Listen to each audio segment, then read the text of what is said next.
অনেক অনেক বছর আগে সেই রূপকথার সময় যখন গাছেরা নিজেদের মধ্যে ফিসফিস করে কথা বলতো আর চাঁদ রাতের আকাশের নীরব সাক্ষী হয়ে উঠত, তখন এক অদ্ভুত রানীর গল্প শোনা যেত। তার রূপ ছিল শরতের পূর্ণিমার মতো শান্ত আর স্নিগ্ধ, কিন্তু তার মনের গভীর ছিল যেন অমাবস্যার মতো কালো।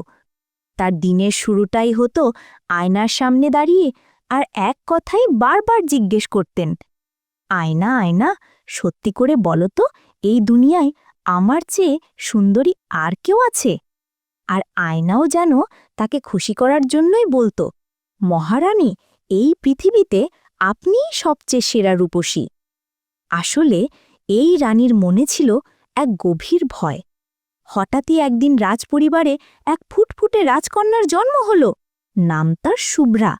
তার গায়ের রং ছিল দুধের মতো ধবধবে সাদা, ঠোঁট দুতে যেন ডালিম ফুলের পাপড়ির মতো লাল, আর চুল ছিল কালো মেঘের মতো ঘন আর কালো।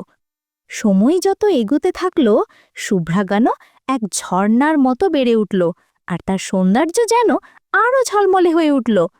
তার হাসি ছিল ভোরের সূর্যের মতো উজ্জ্বল, আর চোখের চাহনিতে ছিল এক শান্ত দিঘির গভীরতা। প্রজারা শুভ্রাকে খুবই ভালোবাসত। সে ছিল যেন সবার নয়নের মণি।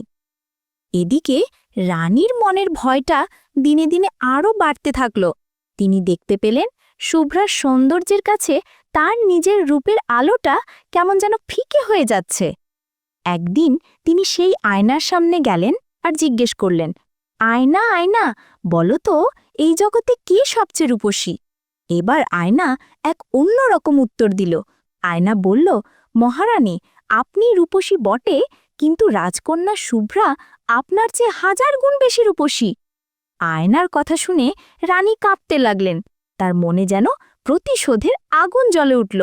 তিনি তার সবচেয়ে বিশ্বস্ত শিকারীকে ডেকে পাঠালেন আর বললেন, কালই শুভ্রাকে গভীর জঙ্গলে নিয়ে যাও আর তাকে মেরে ফেলো, আর তার হৃৎপিণ্ডটা নিয়ে এসো প্রমাণ হিসাবে। শিকারীর মন দয়া আর ভয়ে দুলতে লাগল। সে রাজকন্যাকে নিয়ে জঙ্গলের গভীরে গেল। শুভ্রার নিষ্পাপ মুখ দেখে তার মন নরম হয়ে গেল, তার মায়া হল। সে শুভ্রাকে বলল, রাজকন্যা, তুমি এখনই এখান থেকে পালিয়ে যাও, এই জঙ্গল থেকে যত দূর পারো চলে যাও, আর কখনো ফিরে এসো না। ভয়ে শুভ্রা কাঁদতে কাঁদতে ছুটতে লাগল। কাঁটা বন জংলা পথ পেরিয়ে সে এক অজানা গহীন জঙ্গলে পৌঁছে গেল। সেখানে সে দেখতে পেল একটি ছোট্ট কুটির।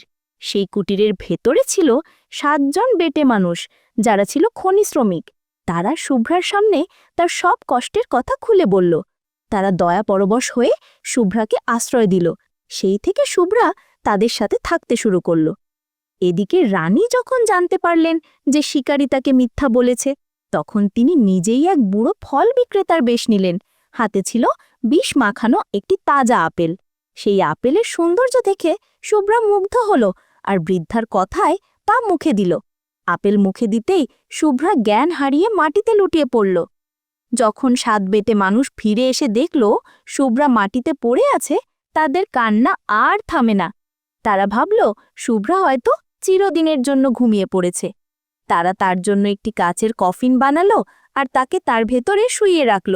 সেই কফিন এক নদী পার হয়ে এক দূর দেশে ভেসে চলল। নদীর তীরে এক রাজকুমার ঘোড়ায় চড়ে যাচ্ছিলেন। তিনি কফিনের ভেতরে শুভ্রাকে দেখতে পেলেন।